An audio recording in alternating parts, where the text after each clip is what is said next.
Utah, give me 2. What's up, everybody? Michael Govier, Benjamin Chase, Phil Goyette. It's called the Palazzo Podcast.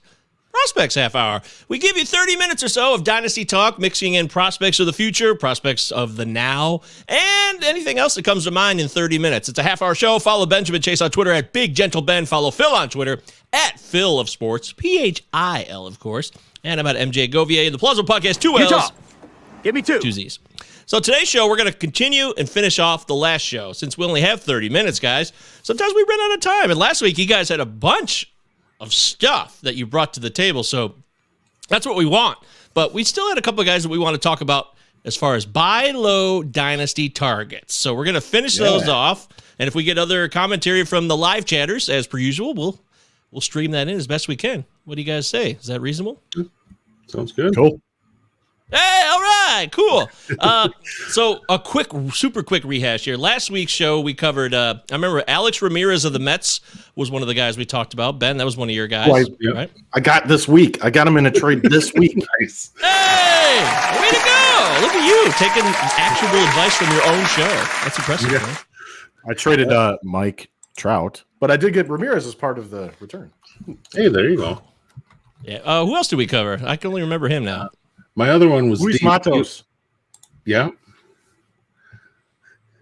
And, of course, J.J. Bleday, who we must discuss every episode now. J.J. Bleday. And Yusniel Diaz was my other one. Oh, of course. How can I forget Yusniel? Holy. I was just going to look, and he actually is now back with Norfolk. He made his debut again yesterday. Sadly went 0 for 4 with 2 strikeouts. But he is back in AAA.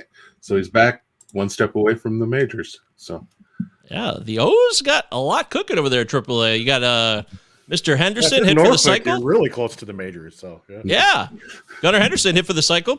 I saw people in my home league picked him up yesterday, and I was like, why is someone picking up Gunnar Henderson in a 14-team, 8-keeper league? And then I saw that he hit a cycle, and this is the guy. Shout out to Jay, by the way. I love you, Jay. You're a good man. But he's always picking up the next big thing. He's always ready to go.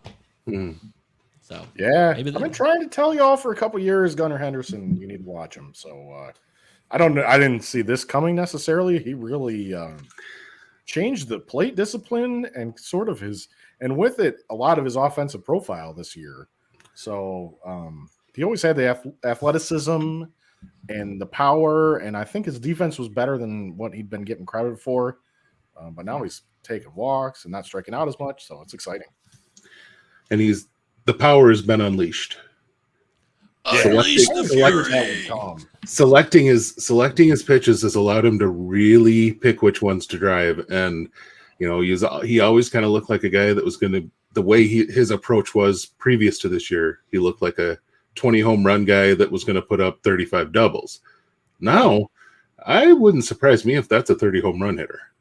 The way with his selection now, he's accessing the full length of his power now. He's really putting balls out. They're not scraping over the wall when he hits one. He really puts a charge into one. So, okay. Well, I think Phil. anything falls off, it's a batting average. So, yeah. Oh, well, let's hope that doesn't happen for Gunnar Henderson. He's at AAA. He's only 21 years old, so he's moving quickly. He's getting very, very close. Then again, the Orioles are not always quick to make that final move from AAA to MLB. So maybe less so than other teams, I would say. Just because a guy's at AAA doesn't mean he's on the brink of showing up necessarily to the big club. All right, so continuing forth on our Dynasty buy low targets. Phil, why don't we start with you? Who's left on your list? Who's next? Oh, I've got a big old list of big old guys. Let's start with a big old guy. Wes Clark is a big old guy. He may be a little too old for level, and he's pretty big. Dude's got some real form. Yeah. Those baseball player forearms, I'm always so jealous. I have really skinny arms. I always have. It's like a genetic thing. And then a big chest. So they used to call me a T-Rex back in the day. Sure. T-Rex. So anyway, Wes Clark was a very, very good college hitter for South Carolina. Milwaukee drafted him, which I'd like to see because I do think they have a certain profile. Maybe leans a little toward the 3 true outcome guy, but I think they can get a lot out of him, and Wes Clark could be like that. But he's on my list because he's got a big gap between what his actual WOBA is this year and then what my estimated ex-WOBA is for him. So, and it's pretty significant. Estimated ex-WOBA was up to actually 376. He's got a double-digit estimated barrel rate. He's getting crushed by BABIP, so 229 BABIP. I think if I remember from his college days, he is quite pull heavy. I'm winging this, but I think he pulls the ball a good bit, and that could always be a sort of Achilles heel for him. But being a first base prospect and being a little older, if you're looking for an upgrade, maybe you got a guy in your minors that's not quite cutting it for you, and you want to see who else is out there. Wes Clark's probably sitting on the wire, on waiver wire. So to have a look at him, I do like him. I do think he'll hit for power at the big league level. Okay, well, you speak, I listen. There's no doubt about that. Phil Goyette knows his prospects and buy low dynasty target. What's his name one more time? I already forgot his name. Wes Clark. Wes Clark. Wes That's Clark. right. Yep, first base prospect for the Milwaukee Brewers. And Clark Hell with yeah. an E. Yeah. An E at the end. Ew. Not like the bar. Yeah. Yeah, I don't like that. Who you got next? Benjamin Chase? So the list that I had, my guys really had rough weeks, except for one. So I'm going to talk about him first. The first one I'll talk about is the guy who's closest to the majors, and actually comes with a team that just brought up a guy we've been waiting for a while with the Royals, who finally brought up Vinny P. Yes. But they also, in their organization, have a habit of finding these kind of maxed out high floor infielders that get to the majors and then just do something. I mean, they're able to at least be something at the major league level. And they just have a knack for finding those guys in the draft. And the guy who I've been just kind of watching this year, and it's been Michael Massey. And he started out in Double-A, and now he's gotten up to Triple-A. He had another big week this week, and now his line between Double-A and Triple-A this year, 314, 365, 524. And I don't think he's a shortstop, but he absolutely can handle second base. He's got enough arm to handle third, and one of those guys, they could probably play him around a little bit, second, third. He could, pinch. He could handle short. Definitely could play a little left field. That type of a guy for him. But he's got 12 homers, 10 steals. Just kind of does all the things. A lot of high baseball IQ there. Just that type of a guy. And they just seem to bring those guys. They just seem to develop those guys. And he's really tearing it up with Omaha. He's actually turned it up another gear with Omaha since he got promoted. So he's, Whit Merrifield's always a guy everybody wants at trade deadline time. If they finally pull the trigger on trading him. All players. Yep. Or Benintendi. Or Benintendi, and there's a guy who could end up coming up, and not saying he's going to come up and hit for the same type of numbers, but he might give you a 270, 330, 340, and a 450 line. And gosh, if he's second base eligible, that's a pretty darn good line from a second baseman. Yes. There's a lot of second basemen that are rostered that aren't giving you that kind of number. And like I said, not a ton of counting numbers for home runs and steals, but he's a type of guy who I think long-term, he's a 10-10 type of guy. So that's not going to kill you either. I mean, really, if you want a good comparison, think like Omar Infante type of numbers back in his day. That type of 10-10, not going to kill you type of numbers as far as average and OBP. That's the type of comparison as far as who he could be as a major leaguer. Okay. I feel like you mentioned him before you officially joined the show back a few episodes back. Didn't you bring him up in the outside the top 100, or was that show? When we were talking, I believe when we were talking AL Central prospects. AL Central prospects, we were talking the Royals, and he was my not in yet the top 5 or whatever that I thought could pop up, and he's absolutely fulfilled that this year. Okay, that makes sense. Anthony's here. He's usually late, but he's somewhat on time today, and he's got a bunch of names here. So, Phil, real quickly, Joey Estes, Cody Morris, Tobias Harris, Levi Stout, Brandon Walter, Tommy Romero. That's a lot of names. Is there any potential in this AL-only rotation? Ben might know more on Estes because he was a Braves farmhand before he got traded. But we talked about him definitely on the Oakland show or the AL West show. I think there's some stuff there. and I like his attitude. And I like his mentality. So Estes I'd be happy with. Cody Morris is a guy that the ERA estimator I make has liked for Cleveland for some time. I don't know where he's at this year. I'm totally drawing a blank on it, but so those would it be at least two intriguing arms, I would think, especially if it's AL only. It's got to be deeper if it's AL only. So those would be the two interesting guys I would start with, maybe trying to build around. Morris is at AAA, by the way, for the Guardians. Yeah, it's just he's debuted, I believe, too. Is that correct? Yes, that is correct. We got 8. Last we got 8 games start. Oh wait, no, that's 2021. He hasn't debuted yet. You're right, but he is there. Yeah.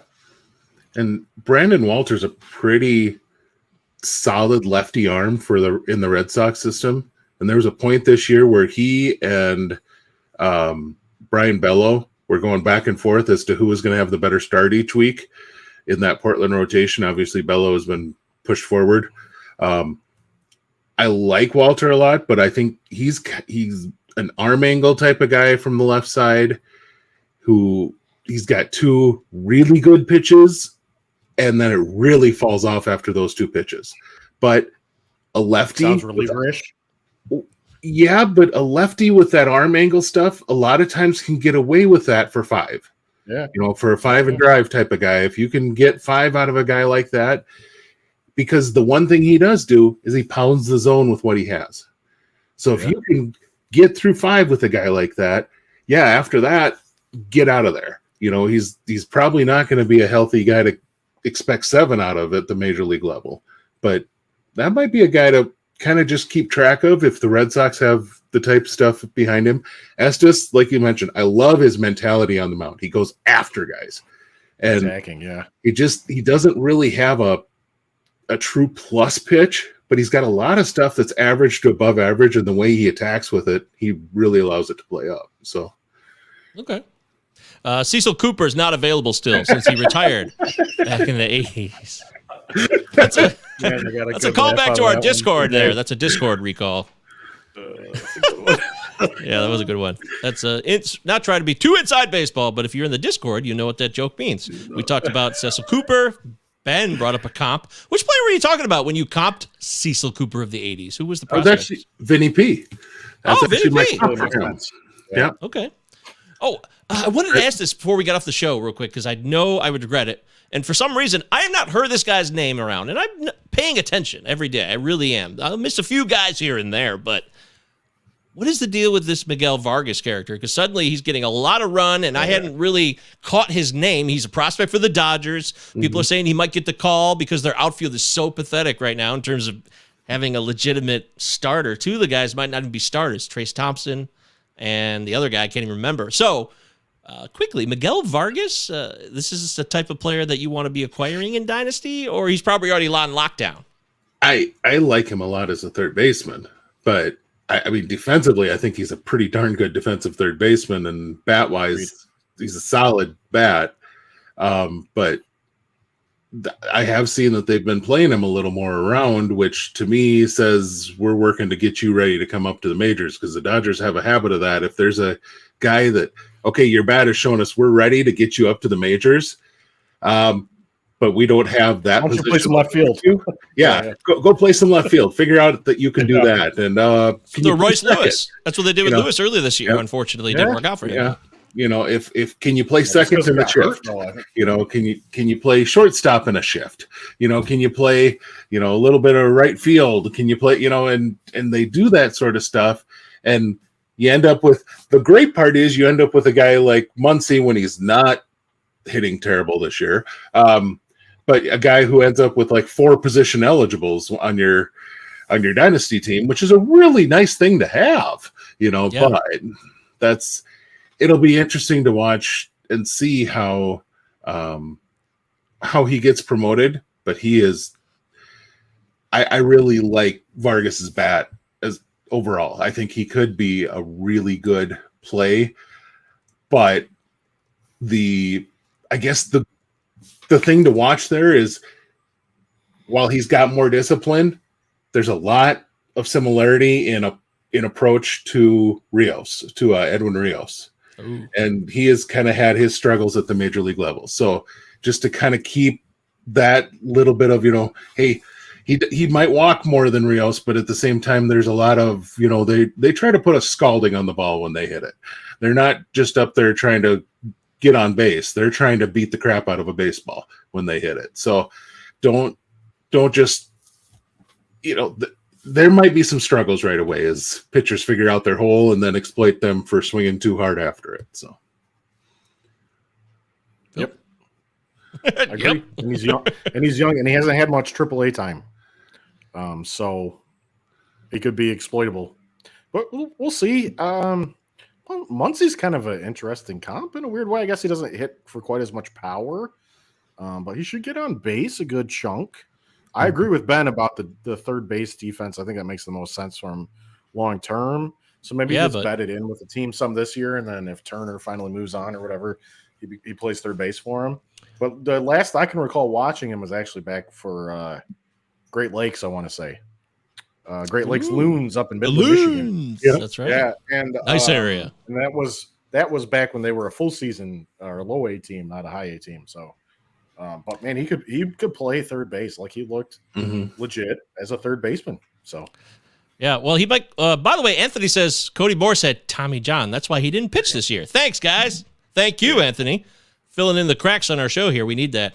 There's talk about Vargas coming up as a left fielder, like I said, and in the mold of a Miguel Cabrera before him, who would come up. Remember, he came up with the Marlins. Not that he is Miguel Cabrera. I'm just saying he plays outfield, then he comes back into his natural position later when Justin Turner finally moves on. Justin Turner's 37 years old, so the clock's really ticking on him, but they also are loyal to him, so it'll be a process. And I just wanted to get you guys' thoughts, and we did that. How old was Miggy when he came up? Was he 19? 20. He was 19 or 20, yeah. He was 20. I'm locking in on a solid 20. Vargas is probably already 2.5 years older than Miggy was when he came up, which is just nuts. He looked like a child. He looked like a child. He had such a baby face when he came up, right? I do. I remember that very well. I mean, he was born in 1983, and he came up in 03 that year, and it was after April, so he was 20. Yep. Okay, so I'm older than Miggy. That's strange. Well, I guess we're similar age. That is also weird. I am too, but it's close. Yeah. Very close. Very close. All right. Here's Coco Chad from Twitch, who's our official Twitch watcher, the one and only we have on Coco Crisp. Yeah. Well, it's actually Cow Chad. I don't know why. CAO. I don't know why I called you Coco. Sorry about that, Chad. Ciao, Chad. Cow Chad. Is there anything left in the value tank on Jackson Rutledge? Has been mostly awful for 2 years, but 0 earned runs in 3 of his last 4 starts and 4 of his last 7. I saw this guy as well.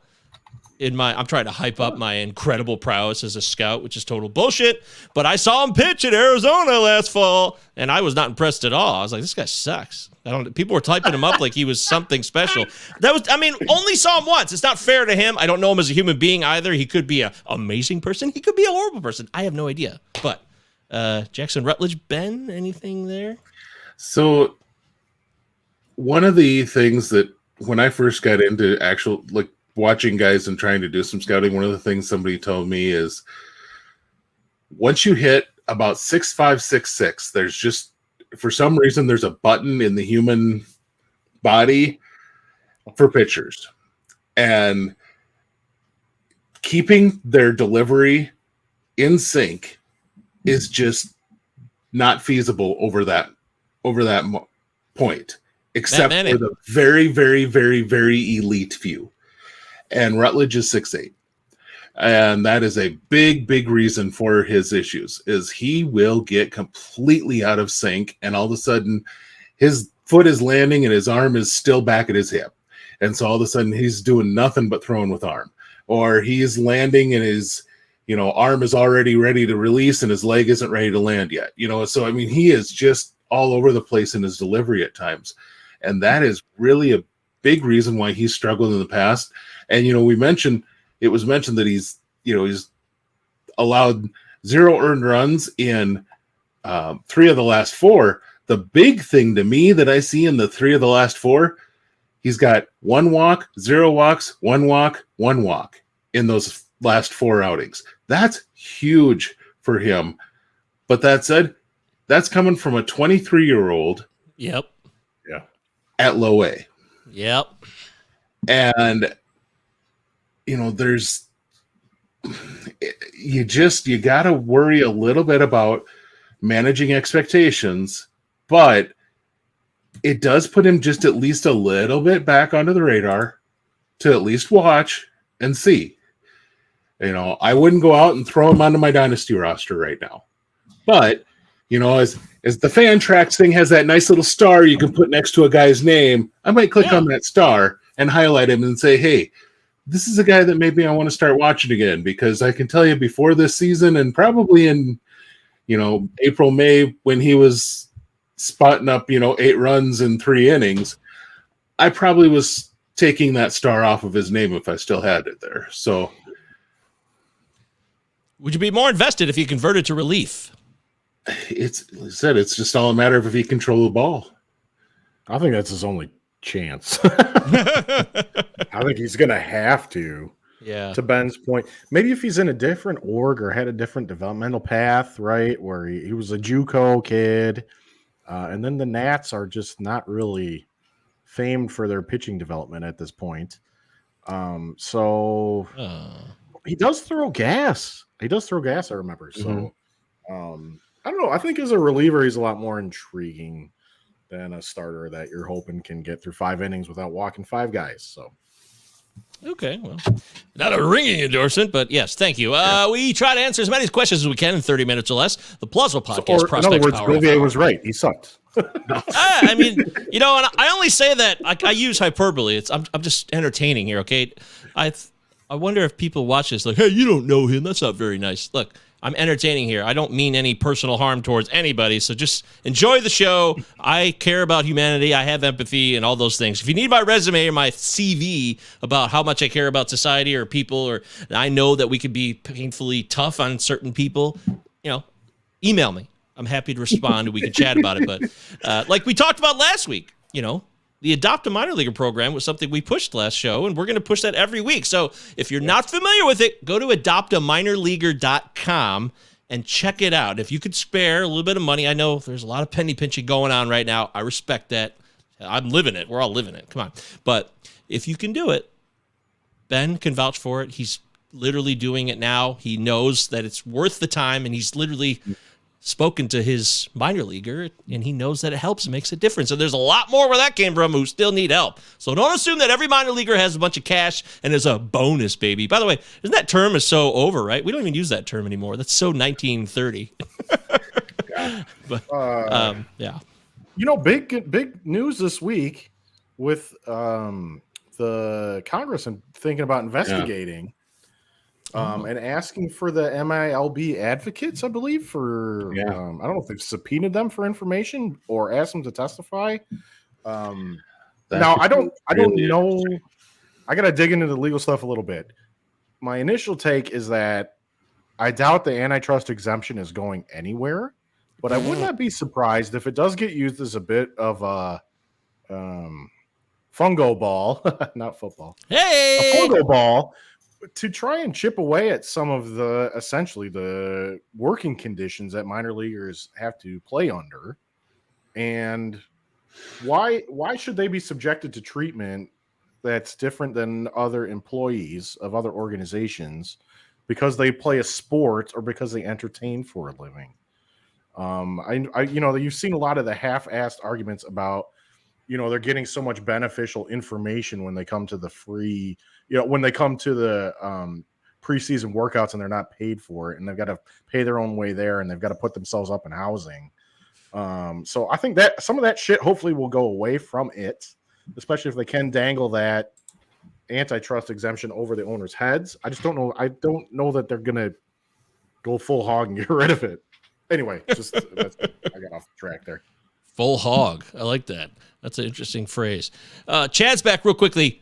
Can you guys hook me up on the deets on Derek Hall and his call-up today? I know a lot of Phillies prospects, but he is completely unknown to me. His name is Derek Hall, and I have never heard this name. Ben, have you heard this name? He's basically, if Reese Hoskins didn't know how to take a walk, that's Derek Hall. That's really big guy that can really beat the crap out of a ball. That's really who Derek Hall has been. He's been one of those guys that I've tracked just because the Phillies are a rival of the Braves, and you watch the guy hit 20 plus home runs in the minor leagues, and you're like, uh-oh, is this the guy we need to start worrying about a little bit? But no, overall, I mean, he's got legit power. He's going to a really good park that could allow that power to play.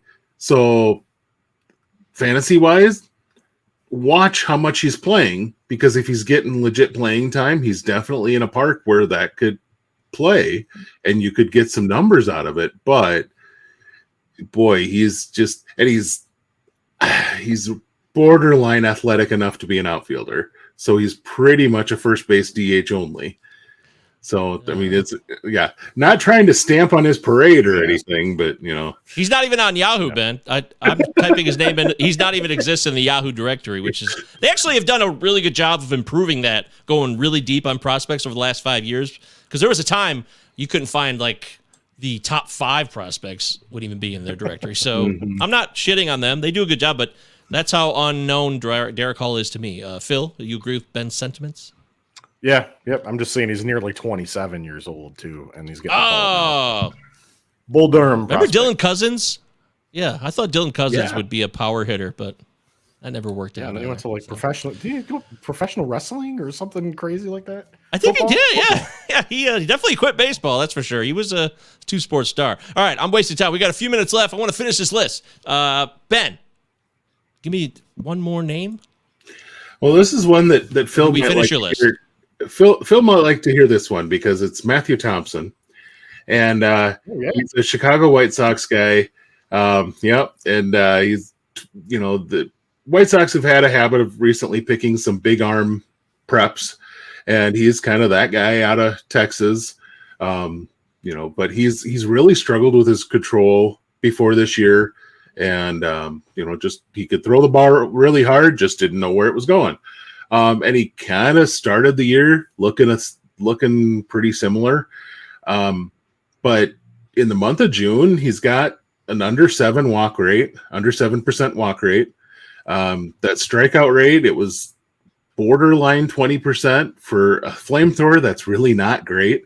That's up to about 27% this month. And on top of that, he's being efficient with his pitches, which has always been an issue with him. And he's getting 5 innings a start this month. He's made 5 starts, thrown 25 innings. I mean, now his last start was definitely his worst of the month. If we would have brought him up last week, those numbers would have been a lot better overall. But even then, those are still a lot better numbers than he's really put up ever.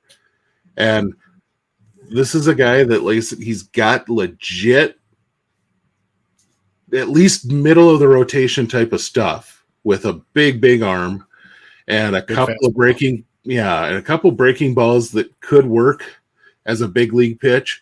It's just a matter of he's got to control him, got to put him into the strike zone. And this year or this last month, he's really done a good job of doing that. So definitely a guy to start at least watching and paying more attention to. Wow, Matthew Thompson. All right, Phil, give us one more for the road. I'll give you 3 because wow.